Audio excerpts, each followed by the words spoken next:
This is Australia Behind Bars. This is really jail, like real jail. This is a world where you're either blue... Every day's a game of cat and mouse. Calm down. Zip it. Or you're green. Jail is very confronting. You're a man with a number. You can't put a masquerade, you can't put a facade. You are who you are. I've located a jailmate syringe. Can you comment on that? From the first day behind bars... There's nothing I like about jail. ...to the last. All of these women get out at some point and you want them to come out better than what they came in. That's some Shawshank Redemption shit right there.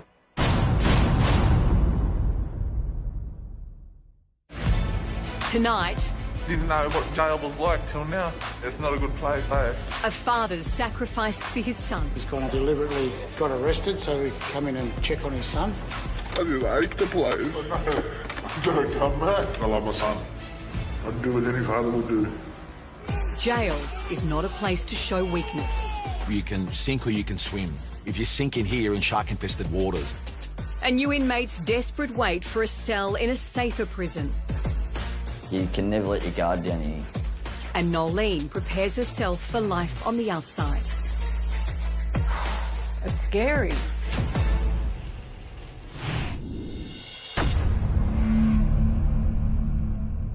Every day, on average, close to 200 men and women across the country will go to jail. In New South Wales, it costs $87,000 per inmate per year to keep them locked up.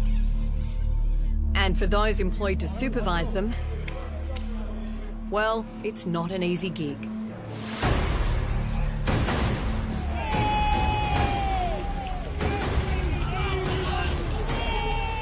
Working in a prison is not for everyone. You've got to be a special sort of character to work in a prison. You have to be tough mentally. You see a lot that you probably shouldn't see. Head of security at Wellington, David, didn't become a corrections officer until he was 42. You can be too young to work in this job. You do need a lot of life experience. You're dealing with sometimes the worst of society. So you've got to be able to think on your feet. You've got to be able to change in a heartbeat.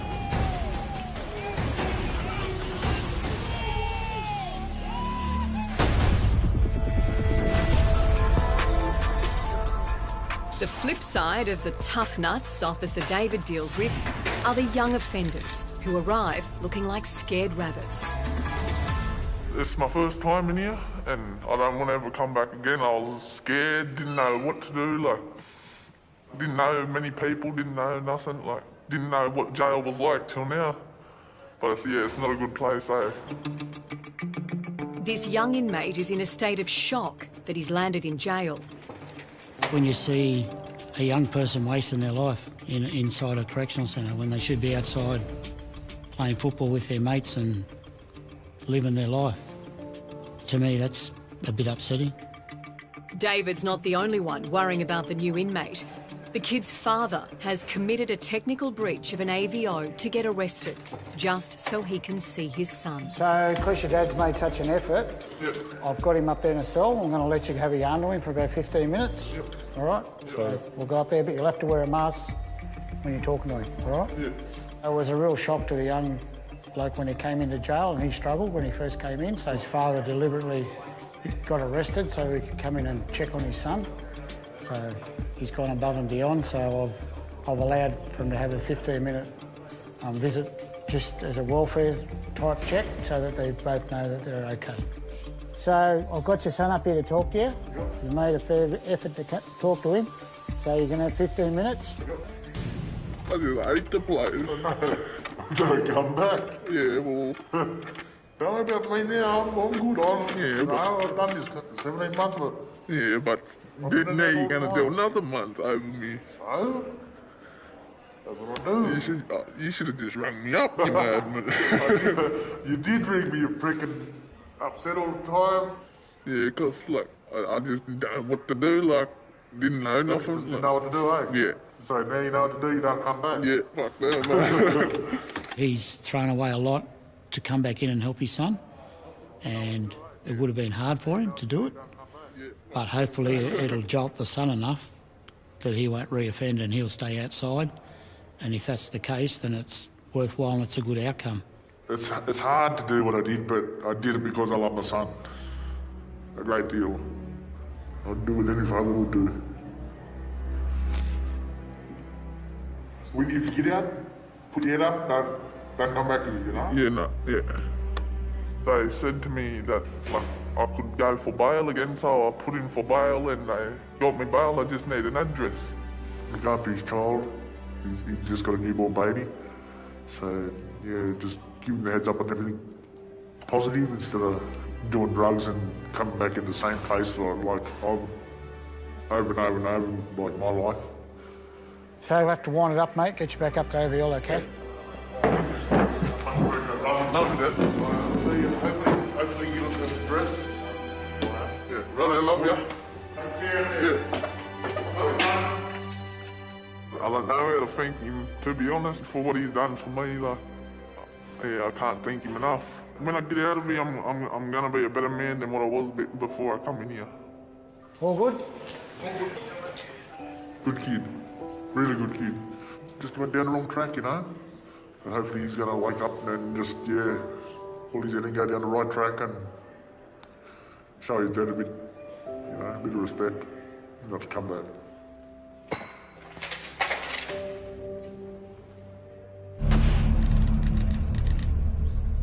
The Master Control Room at Silverwater Jail has 900 cameras monitoring around 1,500 inmates at the Metropolitan Remand and Reception Centre. Trouble can erupt without warning as prisoners detox, kick against the close confinement, or react to news from the outside world. The war brewing between two rival crime groups erupting in gunfire last night on busy Bridge Street. An act of violence in the community, the inmates usually know who the perps and the victims are. So if they're aligned to that person or that family group or that organised criminal network, they'll want reprisals. And if they know someone in their wing or in the wing next door is part of the other group, they will go to their way to get to them. And one such news story put every jail in the state on high alert. Gangster Bilal Hamzy shot at least 5 times as he walked out of a Japanese restaurant with a female acquaintance. Bilal, the cousin of notorious Brothers for Life founder Bazen Hamzy, died in hospital. They watch it on the news, they know who it is, they know what it's about, and they kick it off straight away. Corrections did separate the gang families involved in the outside shooting, but all prisons remained on high alert for payback attacks. Violence in this centre is like most jails. It happens very quickly and it's very extreme. And that's why we have our own immediate action team, because once it kicks off, if you don't stop it, it gets out of hand very, very quickly. This volatile environment at Silverwater is what greeted new arrival and first-timer Scott. He's in for a driving charge and is still waiting on a security classification. Until he gets one, Scott is mixing with hardened and violent criminals. I'm in for 5.5 months. I'm in for driving while disqualified. Shouldn't have been driving. Yeah, I did the wrong thing. But there's fellas in here that haven't been sentenced yet, where I've been lucky enough to be sentenced. If a court case is still in progress, offenders can be held on remand for several months. Scott is hoping his appointment with the classification team will be his ticket out of maximum security. So what we're doing today is we're going to be giving him a security rating and a jail of classification. Morning. Morning, how are you? Good, how are you? Thank you. Yes. Coming up... I don't like getting told what to do. I don't like getting told what to eat. I don't like getting told if I'm locked in for the day or I'm locked out for the day. Inmate Dave. Being a villain in real life is shit house. Reveals the truth about life behind bars. You can sink or you can swim. If you sink in here in shark-infested waters, the sharks will get you. And a volatile inmate is on the edge. The verbal abuse from the inmates, we're not paid to take that. We're actually here to help. we're not against them.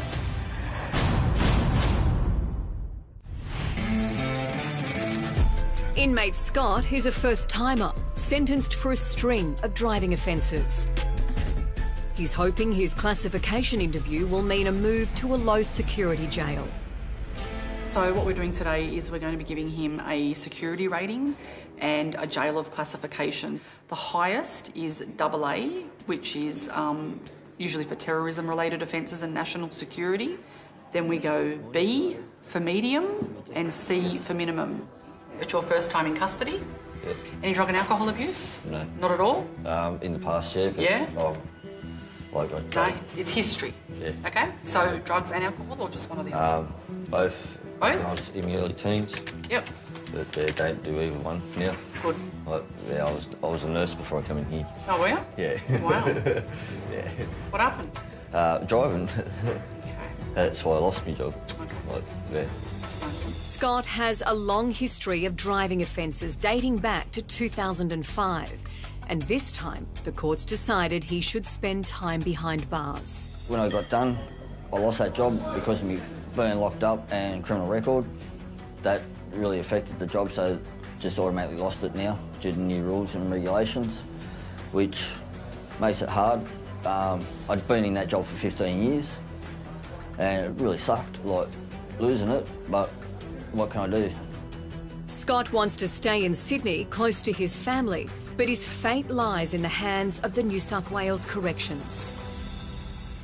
What we normally do as first-time inmates is we send you off to a camp, keep away from the hardheads, and so you don't get any education in criminal ways. Yep.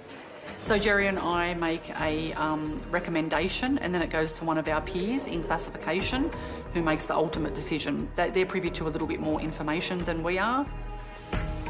Hopefully it goes to plan. I can just go across the road. Across the road is the Dawn de Lois Minimum Security Jail. It's part of the Silverwater complex, but a whole world away from the remand centre where Scott is now. If we recommended a jail that was totally full at the moment and there was no chance of any beds becoming available in the next couple of weeks, they might change the location of where he's going to go to somewhere where they actually have room. For now, it's a waiting game for Scott as he tries to keep a low profile. This morning we were overcrowded in here. There was 63 of us. Now we're down to 40, which is good. In this pod, like 50 cells in this pod. I'm in a 2-out cell. And it's great. 3-out cell, well, you want to hope across all 3 is get along. 2 out and 3 out refers to how many inmates are locked into each cell room 18 hours a day. Your days drag on. We have breakfast at 8, lunch at 11, and dinner at 2 in the afternoon. And then we get put back in the cell at 2:30. I've lost my house, lost my job, lost everything. I leave here, got to find a new place to live, a new job, and that's going to be hard now that I've got the record. Just want to try and make myself a better person for my kids when I get outside. Make it up to them. My boys and everything. Yep. Sorry.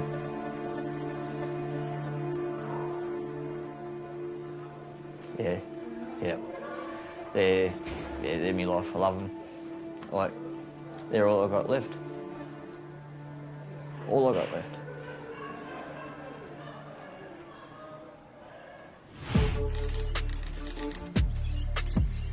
It's Visitors' Day at Dilwinia Correctional Centre, a day the inmates live for, and a day correctional staff are on high alert for the possibility of contraband being smuggled in.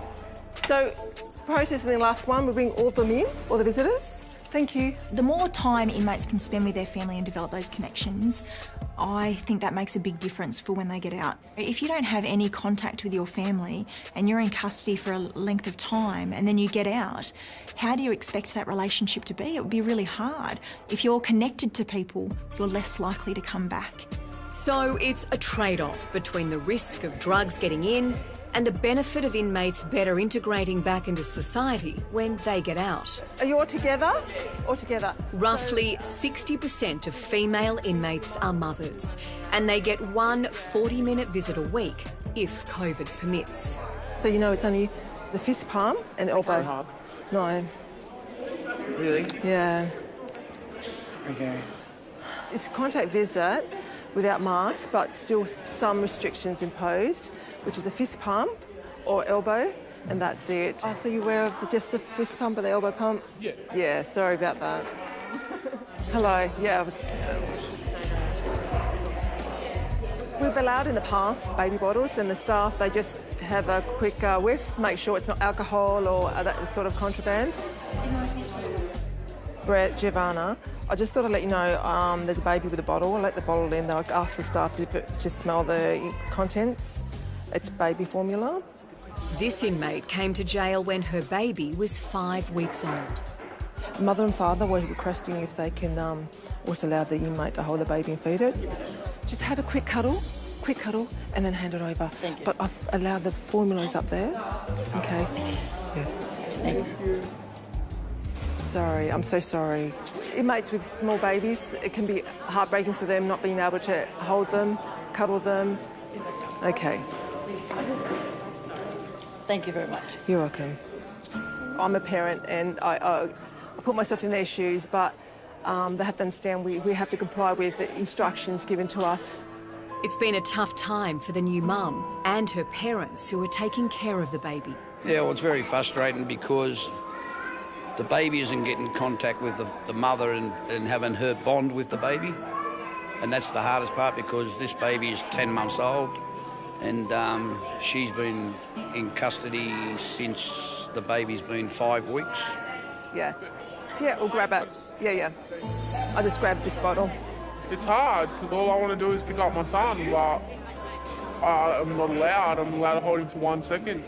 And that's sad because the last time I held him, it was 5 weeks old.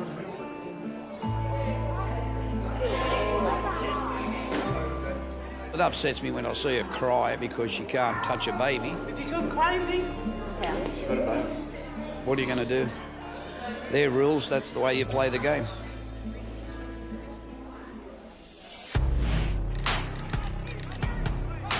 Over at Wellington, all arrivals must do 2 weeks COVID quarantine in a segregation cell. They're also meant to be assessed by a justice health worker, but a returning inmate with a violent rap sheet has other ideas, and he has trashed his cell in protest. I'm after IAT from Sierra 2. Manager of security, Justin, is heading over to deal with him now. People come to me and say, what's it like to work in a prison? My very first shift was quite daunting, but within a couple of shifts I actually found my feet and found that talking to the inmates, and I've got a bit of a gift for the gab, so I was able to talk to them and I've actually built up a really good rapport very quickly. Yeah, I'll crack the door. Justin has dealt with this inmate before. It's all right. Listen. So the inmate's been in custody for about 4 or 5 days. He's refused access to Justice Health. The cell's absolutely filthy. I asked him that we need to move forward, one thing at a time. Justin is taking no chances and has an immediate action team on standby if the inmate kicks off. The verbal abuse from the inmates, we're not paid to take that. It's something that I really despise. We're actually here to help. We're not against them. I don't want you living in this rubbish. There's some warm water. I'll get the power turned back on. I'll get you some fresh greens. I've got a very good rapport with him, so I'm hoping to get that positive outcome. If the inmate doesn't clean up his cell and cooperate, then more drastic measures will have to be taken.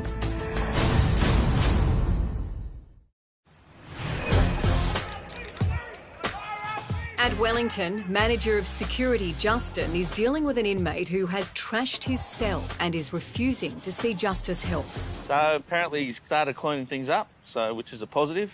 So hopefully we'll be able to see about getting him some clean clothes and get him washed, and we'll move forward from there. Time for another chat, but not without the immediate action team nearby and out of sight. How you going? It's looking good.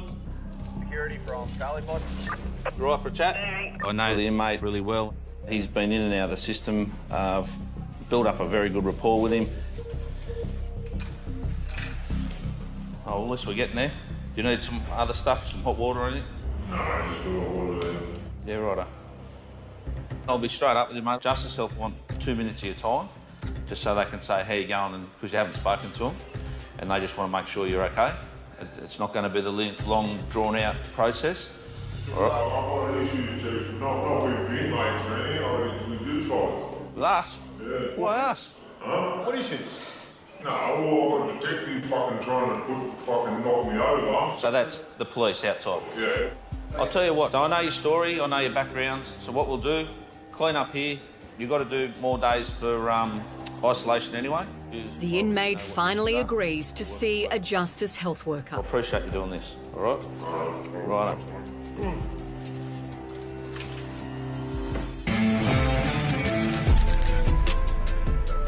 The number of unsentenced prisoners, or those on remand, has increased by 33% in New South Wales correctional system since 2012.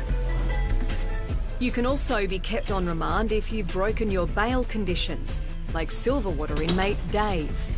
I got done. I done 10 months at Parklea. I got bail. I breached my bail, and I'm back in now. So it's sort of the same sentence. Silverwater is Dave's home for the foreseeable future. So basically, I got arrested, the handcuffs went on, and I come into prison, and basically everyone knew me in prison because I was in the media. Bodybuilder. Go David! Stuntman. Amateur actor. Troy will fall. You'll be home in a month. And now an accused drug cook. I've been charged with manufacture and supply of drugs, anabolic steroids. I am sorry for what I did. I'm heartbroken. I haven't spoken to my family, my mother and my father, since I was arrested. That was in 2019. And all because I was in the media, I was on the news, and I was in the newspapers. It's just destroyed everything. Dave's work as a stuntman and actor took him all over the world. I worked overseas, mostly in Asia, India, the UK. My forte is weapons, fight scenes, car hits, car crashes, high force fire burns, and horse riding. And just my look and my size and my appearance. Basically, I'm always viewed as the villain, as the bad guy. Being a villain in real life is shit house, and it's depressing, but that's life.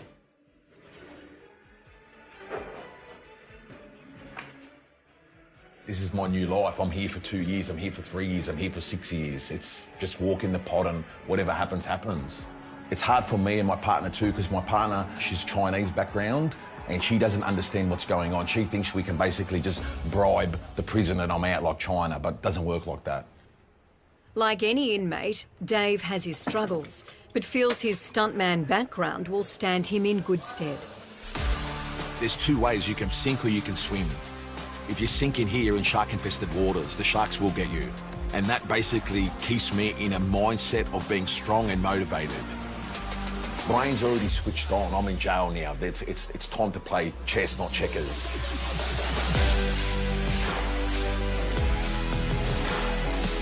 And with all that energy to burn, Dave's hoping his request for a work detail comes through soon.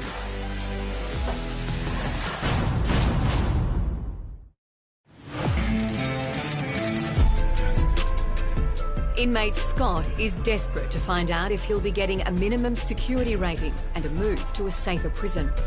Yeah, sweet. I don't know which cell he is. Yeah, he's down the bottom anyway. What's he doing? Is he just moving pods? Yeah, no, he's doing the lowest. Oh, he's doing a dawn. Yeah. Yeah, you're on escort. Ready to go? All right, just head straight to the cage. Scott's C2 minimum security classification has come through, and he's already packed to go. Not burning in with Max and that now, which I'm able to breathe a bit more. Come. Which, yeah, I'm glad. Good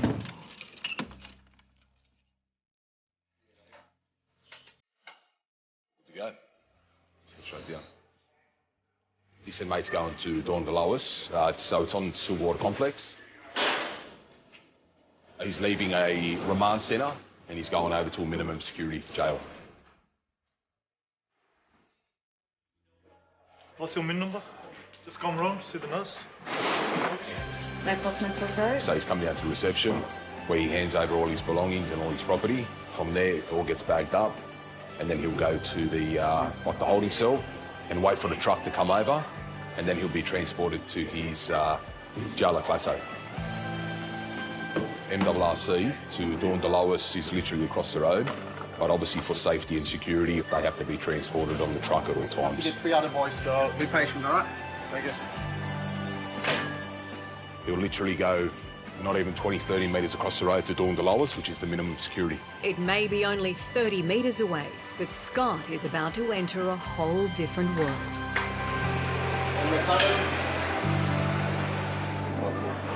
Thank you. Go and see the officer there. So Dawn Delois is a minimum security centre, and these inmates are mostly workers.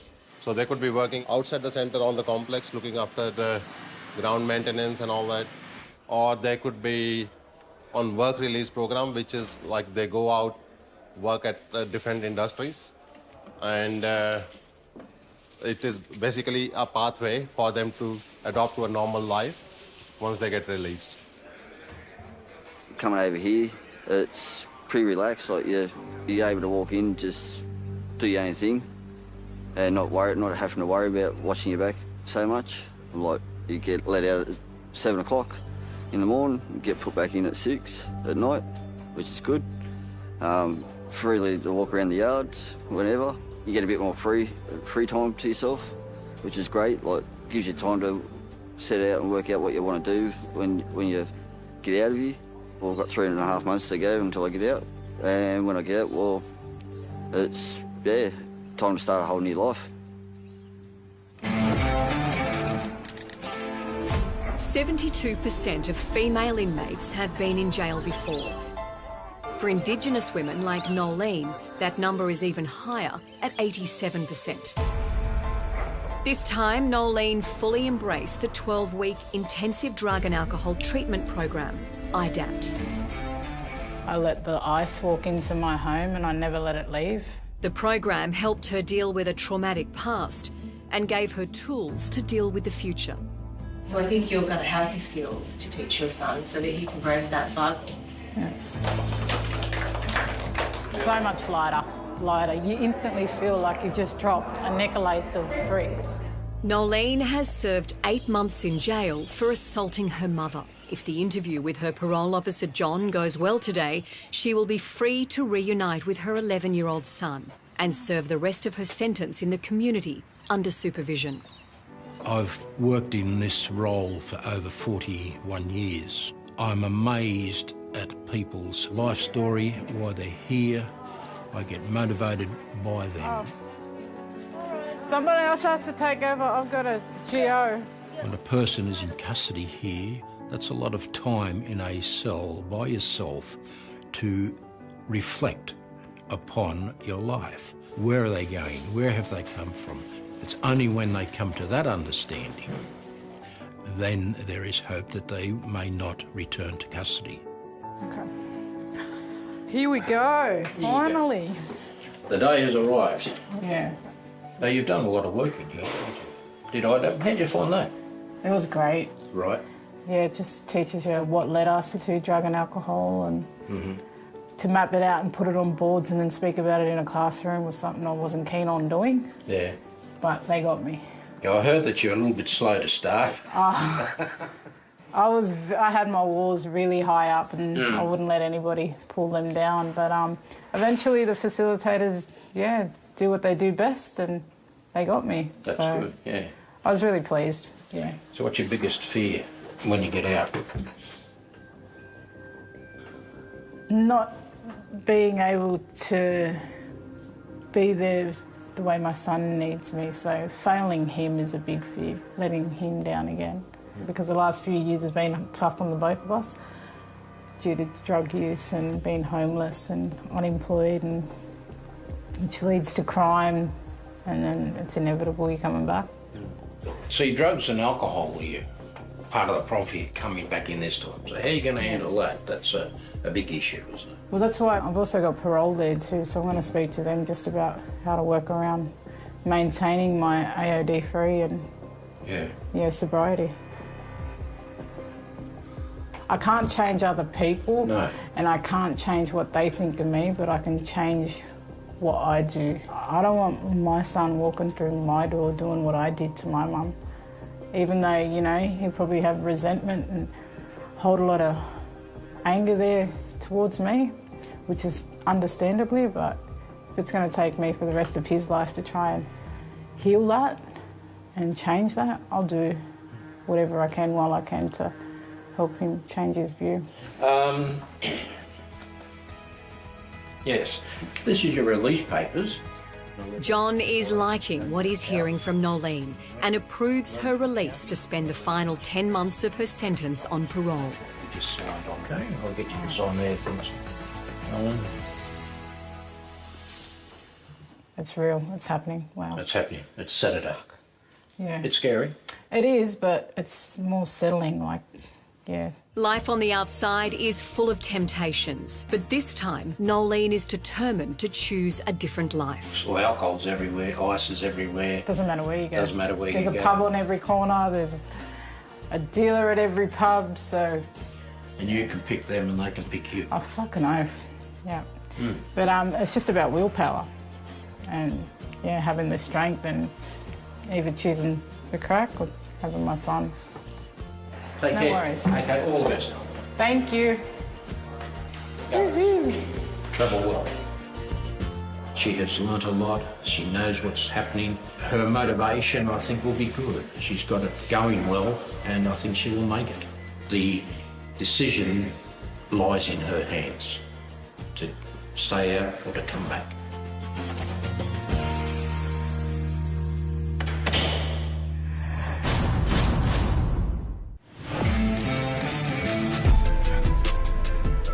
Over in Silverwater, it's just another day on the tools for the tradies behind bars. 6 o'clock, 6 a.m, because we've got so much to do, we sort of get an early start to the day. So by 6:30, we're on the job and ready to go. Silverwater is undergoing a major extension to house an extra 400 inmates by the end of 2021. We're utilising the inmate skills. A lot of the inmates who come in have trade backgrounds. We have welders, electricians, plumbers, so we utilise their skills, and as you can see, they're doing a terrific job. This renovation will make it Australia's biggest remand centre. So yeah, all the cells have been repainted, all the cell doors are getting sanded back to bare metal and then resprayed. Yeah, the whole lot's been done, the ceiling out here has been done, so it'll be like brand new cells when it's all done. They show a lot of leadership. If you give them responsibilities, you know, we have certain leading hands, they show leadership, they're very proud of the work they do. The tradies would usually earn $70 an hour on the outside. But on the inside, they're earning up to the princely sum of $70 a week for the same work. I'm a tradie. I've got 20 years experience in roof plumbing, so it gives me an opportunity to do work in here. It makes the day go fast, it gives us really something to do. Yeah, it's good to come to work, and it's good to have the opportunity to be here just to do something that makes the day go faster. For them, I think it gives them a sense of ownership. It gives them a purpose, you know. They've done the wrong thing, and, you know, we're not here to judge them on what they've done. We're here to manage them. And, you know, so the incentive's up to them how they want to work, you know.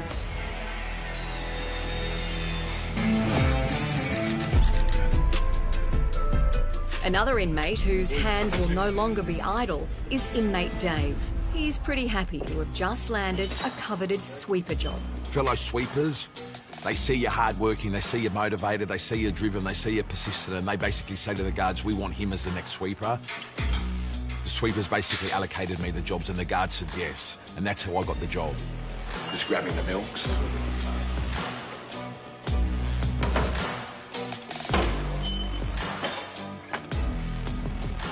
Officers generally deal with the sweepers a lot more. You know, if there's any problems in the pod, so like if, you know, if there's any inmates that need extra linen, extra food, or if they're missing stuff from their cells, they go liaise with the sweepers, and then the sweepers can, you know, give them extra linen or food or soap or any hygiene. locked in for 18 hours a day, it sucks. So getting out early and doing this, it's definitely a cool job to have. And this is all we do. We give out the cereal and the milks, and we give out hot water because a lot of the boys don't have kettles in the cell, so they can make their cup of coffees and make their cereal. Boys, good morning. So today's lunch is a chicken pack and yogurt. The diet in prison is shit. Basically, meal 1 is rice bubbles. Meal 2 is a sandwich. Meal 3 is a hot dinner. That's why basically we rely on buy-ups. This is my buy-up. Serena tunas. Tuna's important. If you eat bread, you're going to become a fat fuck. If you eat tuna, you're going to be lean and mean. Red kidney beans, corn. I basically get a fried rice or a pasta, microwave it, throw this in, and that's what I eat throughout the day. I don't really eat the jail meals. Even though Dave is not a fan of jail food, it does provide daily protein requirements. So this is what I'm living off. Canned food, preservatives. Most likely I'll get canned fat 40. My friends, they put in $100 a week, and basically I get $100 of buy-ups. The sweeper job keeps Dave busy for 2 to 3 hours a day, leaving plenty of time to train. Everyone gets head miles in jail. That's depression and that's anxiety. So that's why you got to stay strong. That's why you got to stay in a routine. That's why you got to train. I'm trying to stay lean and mean in jail just to stay fit so when I get out I can continue my career. Today I'm going to do some shadow boxing, some kickboxing, some sit-ups, some squats, and this is how I basically stay in the mode and stay focused and positive and motivated to get through my time in jail. And when Dave leaves jail next time, he's determined not to make the same mistakes in life again. We don't deserve sympathy, but we do deserve a second chance. And that's what I hope I get from my family, and I hope I get that from my friends and the people around me. I still want to get married, I still want to have kids. I hope this isn't going to be a big burden in my life.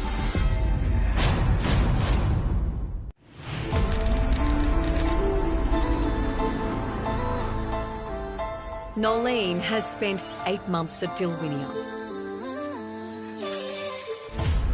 She's heading out on parole today with a new perspective on what the future holds. Wow, I can't believe the day has finally come. I'm walking out these gates very soon, and it's scary because I've only lived in life the last 6 years on drugs. And that was something I chose over my child. I chose over my family. And that's not something easily to admit. That hurts. I'm walking out and I've got to try and forgive myself and tell myself what's done is done, and over time I will heal. But there's a process behind that. I can't just click my fingers and wish for all that to happen. Rome wasn't built in a day, neither was the China Wall. Nolene has been assigned a Services and Programs Officer, or SAPO, who will make sure the right services and programs are provided to her on release. This will hopefully reduce the risk of reoffending. I really hope she doesn't come back to custody and really just thrives in her new life with her son. But along with the fresh hope for the future comes the sadness of farewelling familiarity and friends. This has been my home for the last 8 months, and it's been something that I call mine. So this cell isn't a cell, it's been my home, it's been my safe haven. It's been, yeah, it's been a lot to me. No, I know. I've got one more bag with the linen. Well, it's not really help you take it down. Yeah, and I got the pillow as well. I've got to take that back or they're going to send me back. I know. See you, girls. Is yours time served or you got parole? Or... Parole. Don't fuck up then, eh? Nah. Otherwise you will be back. Nah.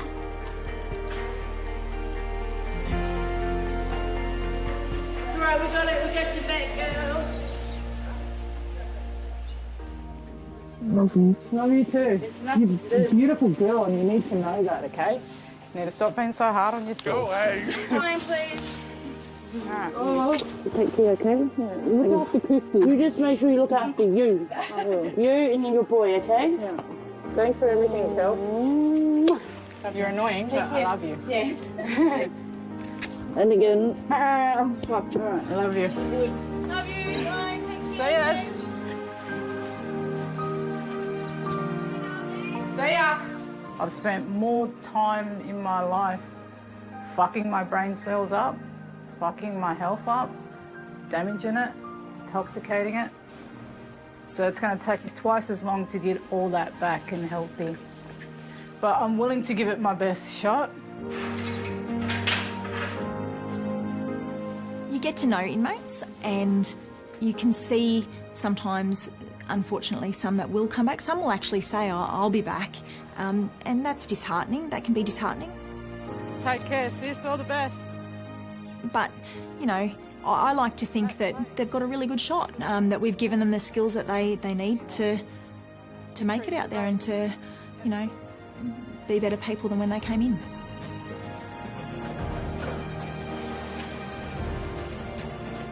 Okay, there'd you get out of jail free card. Don't lose it. It's finally over, so I'm glad. Freedom, here I come.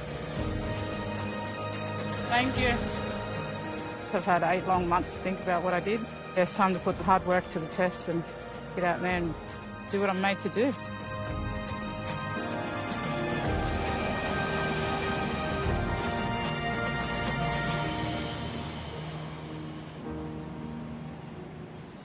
Next time... It could be happy one day in here and it could be war the next day. Calm down. The unwritten rules. We have our rules and they have their rules. At the end of the day, if you treat someone like they're a dog, they're going to bite you. A guide to survival. Been coming to jail since I was 24. I'm now 48. A serial offender trying to find redemption. Not every day smooth sailing in here. The immediate action team is on the hunt. It's all part of the game. Like, we're never going to stop it. It's all just an adult version of hide and seek, really. Sometimes they win, sometimes we win.